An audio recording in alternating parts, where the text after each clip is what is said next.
What's up, world? Welcome to a new episode of the Brand Janu Show. Shout out to my family, Kick Up Your Heels Entertainment. I'm back with another amazing person they sent me. Man, it's been a minute since I've done one with them. So thank y'all for sending me this amazing person. We're about to do this right now tonight, man. I hope you guys enjoy this. Man, tell them where they can find all the amazing things you're doing, where they can support you, all the things that, all the platforms where you can be found, everything, man. So mainly you can find me on Instagram with Donny Kashh with a K and two H's. That's where I mainly do a lot of my posts, a lot of my inspirational talks and all that kind of stuff like that. So definitely check me out on Instagram for sure. Definitely, man. I gotta apologize to you on here too, man. I'm sorry. I just ripping and running, man. I'm so sorry, man. It's okay, it Uh, happens. yeah, man. But yeah, man. Cause I was like doing something for my mom, so I had to hurry up and get that done because I didn't want her driving in that traffic. So I was just like, nah, screw it, I'll do it. So It's all good. We're here now. yeah, man. But if people don't know about your story, man, but I've been saying you've been doing a lot of interviews, man. But if people don't know about your story, man, you lost your leg in the shooting incident, man. So hmm um explain, the feeling towards what happened that night or that moment, what happened, because when people say, you know I got into a shooting incident, a lot of people think, oh, you was just an innocent standby, or something really just something happened and it got too heated, somebody just couldn't hmm control their feelings, so they, you know that was their result, was to pull out something instead of talking to the person. Yeah. So explain what happened. So basically, me and my brothers, we were at out near the airport in Toronto, with to go see for our friend's birthday party, and we brought our boss's G wagon, so we were looking all fly and flashy and stuff like that. And then we were in the bar for a bit, and then after a while, a girl kept bumping into one of the girls that we were with, and we're like, "Yo, relax, don't worry, it's nothing, it's nothing." And then they got into a little argument, and me and my brother, we ended up breaking up the argument, and we kind of looked around the bar, and like everybody was kind of just staring at us, and it wasn't like, it was a weird feeling. So we're like, you know what, let's head out, let's get out of here. So as we're leaving the bar, two guys followed us, and they're asking questions like, "What was that about? What was going on? Yada yada yada." And out of nowhere, they started to fight us. So we were unfortunately forced to defend ourselves, and it kind of slowly shifted more into the front of the bar, where like 15 other people pulled out of the bar, and now it was me and my brother versus like 15, 16 people trying just to defend ourselves, trying to just like just survive and stuff like that. So at one point, I remember I fell to the ground, and I was getting kicked and stuff like that. I eventually got away to the grass, and I looked back, and my brother was still getting beat up. So I ran back, and at the point I was heavily intoxicated, so I was really drunk, and I blacked out. And my next memory was I'm chasing after somebody, and he pulls out a gun, like maybe like 10 feet in front of me, and shoots me six times into my legs. So I got Mm. four into my left leg, one to my right leg, and then I also got one bullet in my hand. And I couldn't believe it, to be honest with you. It was just kind of like, did this really happen? But I could feel like the burning sensation in my legs, and a voice came in my head. If it was God, I don't know where this voice came from, but it basically just said like, "You're in shock. You need to go get help." So I maybe made it friggin' like not even a half a block, and my leg gave out, and I tried getting back up, and I just couldn't get back up.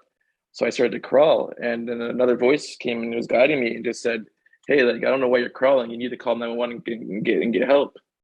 So I pulled the phone out of my pocket, and then at that point, I felt like I peed myself, and I looked down, and I was fully covered in my own blood and my legs and stuff like that.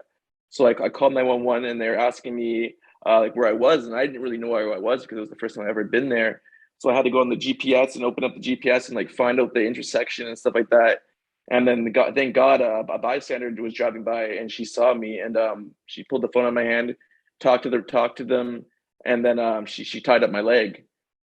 And Mm. after that, basically, I don't remember much. It was in the ambulance getting to the hospital. By the time I got to the hospital, I died for about 2 minutes. They brought me back to life, and I woke up 5 days later out of an induced coma to find that my leg was amputated. Wow, Yeah. man. Um, mm, damn. It- Stories like that, um, still kind of, you don't know how they talk about it. No, so Me, so just to break the ice of that, I'm very yeah. open about it. I No, joke about my leg but every like, day. yeah, Yeah. but like when you like first hear it, and because No, this is for my first sure. time, like, yeah, like Hmm. so it's like for me, I'm like, how can he talk about that? Because that is like, because it's like how, because I have a heart condition. I True. was born with, Okay. I was born with a heart condition, so I've always had heart surgeries. And Mm. I see the reaction when I talk to people about like Hmm. my situation, and they're like, how the hell did you survive that? Like, they sitting there like, how Yeah. did you survive that? And that's the first time I've ever had that feeling of like, God damn, how did he survive that shit? Like, cause I know me, it's just like, uh, like you said, I make jokes about it. It's just like, Hmm. shit's a part of me. Yeah? What you want me to do? It's a part Yeah, of me. exactly. I can't explain it better than it's a part of me. Yeah. And it's that, man. So when it comes to that, did when you finally came to, when you finally got out of the hospital and all of that, did you have any depression? Did you have any anxiety? Did you have any thoughts of suicide? Like, because your life is completely altered now. Like, it's Hmm. completely changed. You know, unlike me, I didn't really have a choice, but you, it came out of nowhere. Like Yeah. you know how I felt to walk. You know how I felt to have both. And Hmm. so, did you have any complications with like the new Um, normal? so firstly, the first time, like, because I'm very lucky. I have an amazing family and friends that were a part of my whole healing process and stuff like that. So I was very sheltered for a lot of it. But I was able to go home when I was in rehab. I was able to go home on weekends and stuff like that. So my first kind of like depression kind of hit me is when I was at home and I have my one leg and I have my crutches and I'm at home for Christmas. And mom's like, go ahead, Mm. make your plate and stuff like that. I'm like, okay, cool. I make my plate, and then I broke down fully crying because it was just like this is the first time I've been like now I'm finally being injured on something. I couldn't bring like, my plate to my table, Hmm. and everybody else was already sitting down looking at me like okay, and then we all kind of had the same mindset. We're like we just forgot kind of thing. So I just fully broke down. Like I need help to bring my plate to the table. Can someone help me? And like it was just a weird experience at first. And then so that was like the first little kind of dose. And then the biggest where it really hit me was getting home, finally getting home. And like people see now that you're okay, you're doing fine. They don't check on up on you as much anymore. You know what I mean? So now I'm learning how to take showers at home. I'm learning just to get around. And then COVID happens. Hmm. So now everything, I finally just get out of the hospital, like ready to go. Like, let's just take on the world. And now the world just shuts down. So I honestly, I went through a deep depression. I didn't want to live anymore. I was kind of just over everything. I was sleeping like 12 plus hours a day, and I'd be sleeping during the day and being up during the night. And like there came to a point where I just had, I was ready to end my life. And then just a voice came into me and was just like, let's ask for help first and see where it can take us. That's what I did. And thank God I asked for help because it definitely got me out of that little junction, and just trying to wanting more and stuff like that. Yeah. Um, when people it's ironic that you say that because Christmas is the worst time for me. That's when I get my depression the most. True. Is because I don't know, it's just holiday season. It's like it's the end of the year and then you're embarking on a new year. And it's like I didn't do anything this year. Like I didn't Mm, do anything to make me feel like I belong still. And true. it kinda yeah, that kicks in my depression. Like at the end of the year, I tell people all the time, like but after Halloween, like I'm a ghost. I'm a zombie. Like I have Mm-hmm. nothing I have nothing to add to the table. It's over for me. And it's a hard yeah, I mean, it's a norm that some of us have to go through nowadays. And like you said, COVID was a different type of animal and all of that we've never seen before. Like we've never had to sit in the house and actually 100%. contemplate life. Like we've never had to really sit for a long time and contemplate like, holy shit, I have nothing really left. Like what do I need to do? and you Mm-hmm. can't really figure it out. So it's just like, yeah, I mean, going through something like that, it definitely will hit you a little differently when you say, holy shit, like I just got out of the hospital. I feel like I can go get ready to go and tackle the world now. and then the world kind of closes on you, and you're like, what the Yeah. fuck, bro? Like, you got to be kidding me. Yeah. And it gives you time to have to sit down and think about what just happened. 100%. You're just stuck with your thoughts a lot of the time, you know? So, yeah. What I would say what got you through it, because I mean you're still going through it. Yeah. You know, but what made you realize, you know what, man, it could be a lot worse. I did I hit my bottom, and like I kind of was talking to doctors and stuff like that, and then getting on some medication, and it kind of just like I was just tired of it. Like I just wanted more out of life, and like, I realized this wasn't the life I was supposed to live. I was blessed with being able to survive and just being alive and stuff like that. So I realized like living in this little darkness wasn't for me, and that's not what the plan was for me. So I just slowly got out of it by this changing my environment. I started learning new things, learning how to get like how to change your environment, how to with eating better, just staying keeping on a positive vibration of just like changing all these little things in my life to make it eventually just a really good life. You know what I mean? Whether it was going to the gym, it was seeing more friends, going out for more walks. I was just doing things that was I enjoyed and wanted to do. And I just kept doing those things, and like I started eating more better and started losing weight. And I just started feeling better about myself and realizing started seeing some progress in my journey and realizing like, wow, one moment I didn't want to live, but now I'm kind of like I'm taking baby steps, but I'm slowly getting to where I want to be and where the mindset that I want and like the strength that I want for in my mind, you know. So I just had enough of it, and I just wanted more of my life, to be honest with you. Yeah. So are you originally from Canada? Are you Yeah, I originally was from Canada? born and raised in Canada. So I would assume being from you said Ontario. Yeah, I was born and raised in Ottawa, and then I moved to Toronto when I was in my early 20s.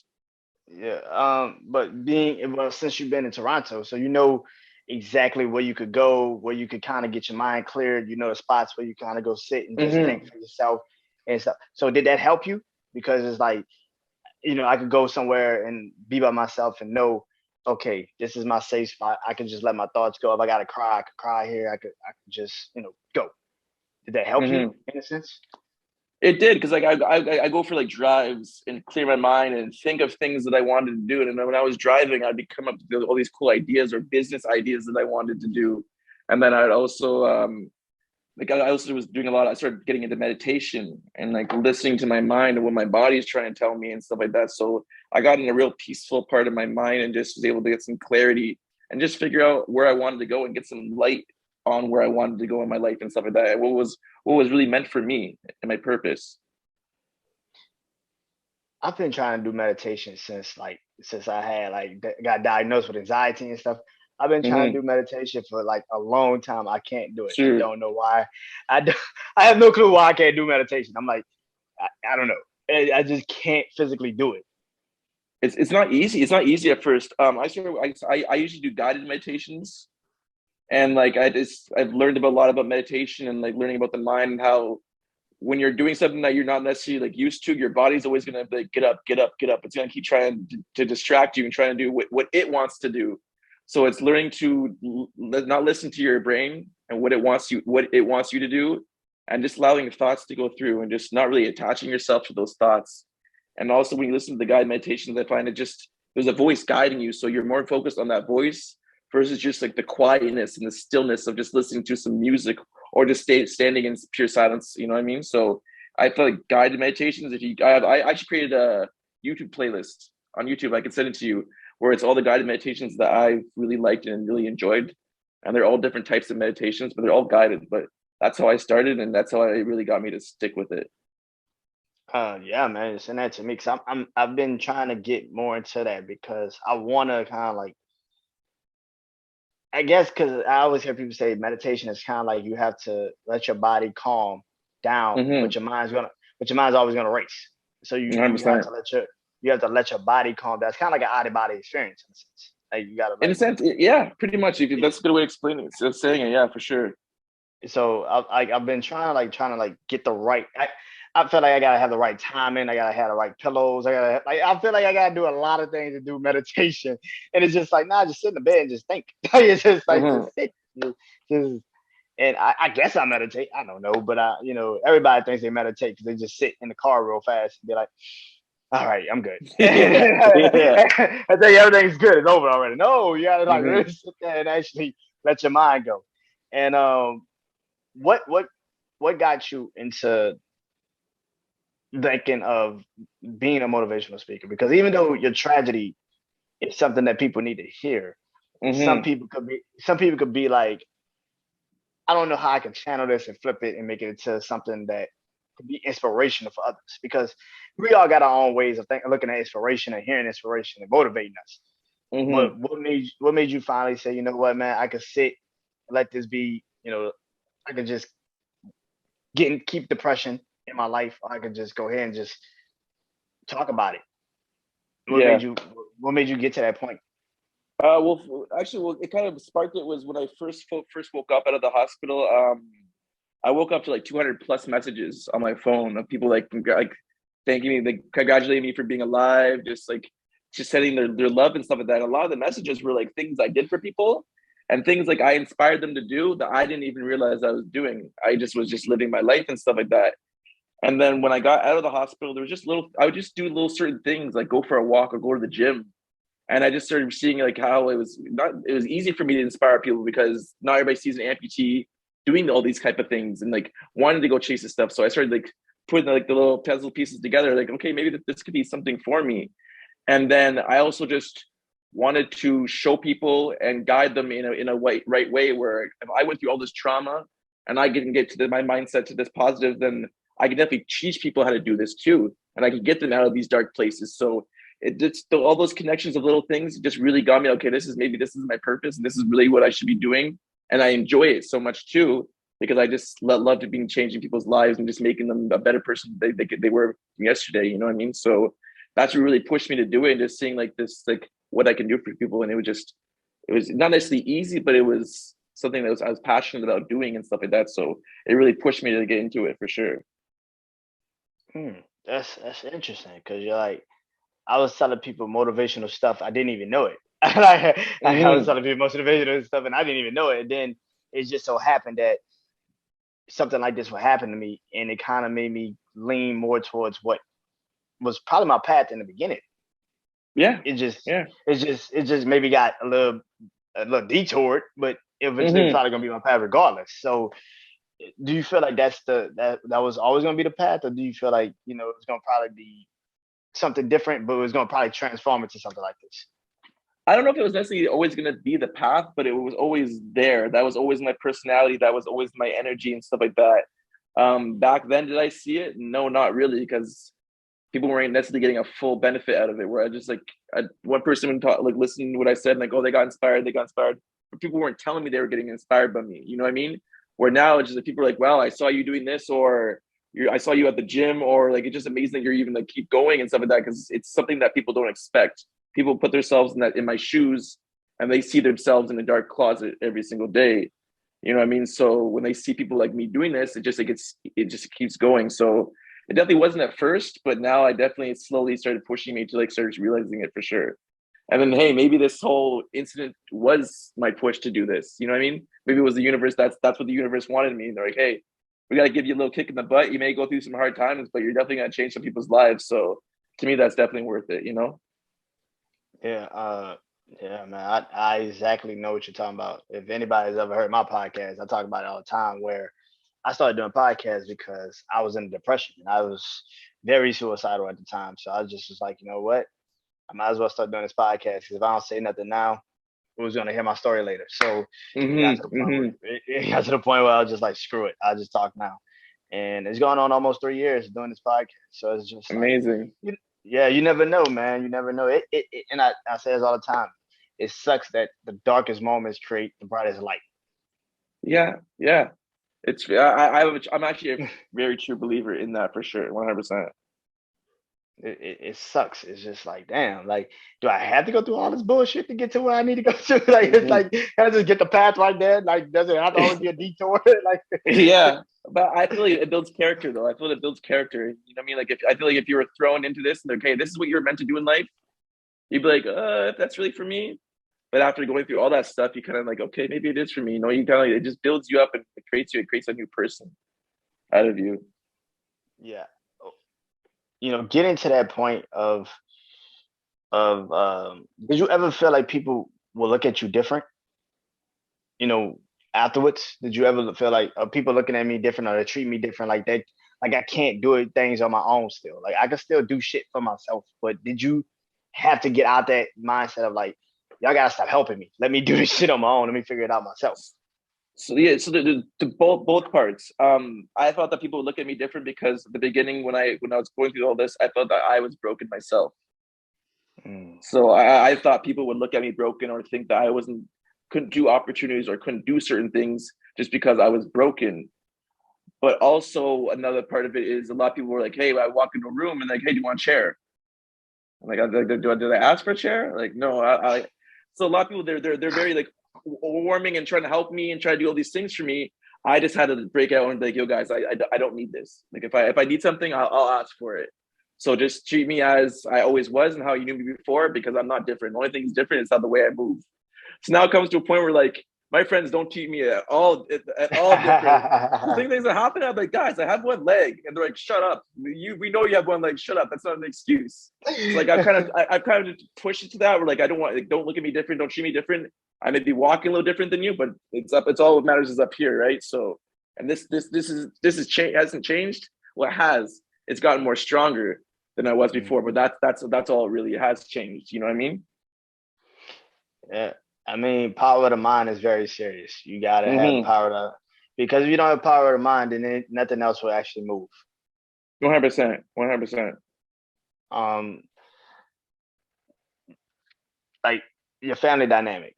You said your brother Mm-hmm. also was in that fight. Like, Yeah. is he okay? Is he good? Like, He's good. He's good. His face is a little beat up and stuff like that, like the couple of days after and stuff like that. But I think like because of me and I'm good and like I've kind of walked us through this whole situation together. You know, I'm the one that went through like the bigger stuff. I feel like he sees that I'm doing good, so he's good. You know what I mean? He can now he doesn't have to worry about me and like, oh, is Donny doing okay? I wonder if he's sad about his leg today and stuff like that. He knows I'm doing good, so I kind of I guess uplifted everybody around me. When they see me, I'm doing good, I'm smiling and I'm laughing. I kind of bring that energy for everybody else. You know what I mean? yeah. Um, man, I said this earlier, man. The new norm.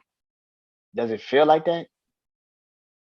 Yeah, it does feel like it's the normal for me because I don't know anything else anymore. You Mm, know what I mean? Even though it's only been coming up to almost on 3 years now, I don't see it any other way, and I just I'm just happy to be alive, and it's a blessing to be able to talk to people and to inspire people. So I've just accepted this is me. I'm not going to be sad about it. I'm going to keep pushing forward. So it's to me, it's normal. You know what I mean? It's almost like it's been like this for my whole life now because I just made it that way. You know? yeah. Yeah. Like, because I say this all the time. Like, I don't know what normal is nowadays. Like, because Mm-hmm. I mean, the world is kind of not normal anymore. So it's kind of like it's out. No, The world's not normal, but when you have a situation like you had, it kind of like makes you think like, damn, this is my new normal. Like, what do I? And yeah, like you said, I think that's a beautiful thing because you like, I'm not gonna sit and waste my time trying to like feel sorry for myself. Fuck that. I could go out there and do mm-hmm. better. Like, it is what it 100%. is. Because like if how there's a saying I heard is if you're gonna live in the past, your future will become your past. Mm, You know what I mean? So I want to keep being 1% better every single day and just keep growing. And not yeah, what happened to me, but that doesn't define who I am.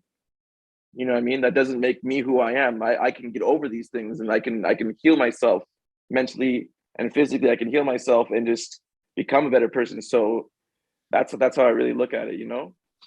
it's kind of like how I feel. It's like let my let my let my past teach my present how to move forward in my future. So I Mm. think that being that you've had such an amazing journey so far in what 3 years? That's crazy. Yeah, almost You 3 years. Coming up on October 19th, know, 2019 is when it happened. I'm about to say because For I started my podcast September 19th, 2019. Crazy. That's That's crazy. nuts. Wow. Yeah, so damn. Damn. That's So cool. yeah, man. It's crazy, man. But you know, what's your favorite part about being a motivational speaker? Just to being able to put like smiles on people's faces through my jokes, making more people more comfortable around people with disabilities and stuff like that, and just being able to know that I'm changing people's lives and I can maybe I can save someone's life. You know, they could be in that really big gutter, and just see like, okay, well, this guy was in the gutter, and like I am not necessarily going as much as he is. What am I really doing? So the people can just know my story and just I can save one person, and I have done my job. So that's what I enjoy about it the most. Yeah.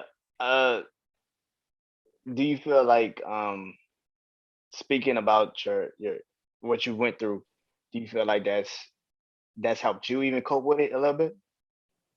100%, because it's allowed me to talk about it, and like because talking about it always helps and stuff like that. So it allows me to talk about it, get other people's opinions and like how they feel about it, but it also allows me to like have like forgiveness. You know what I mean? Mm.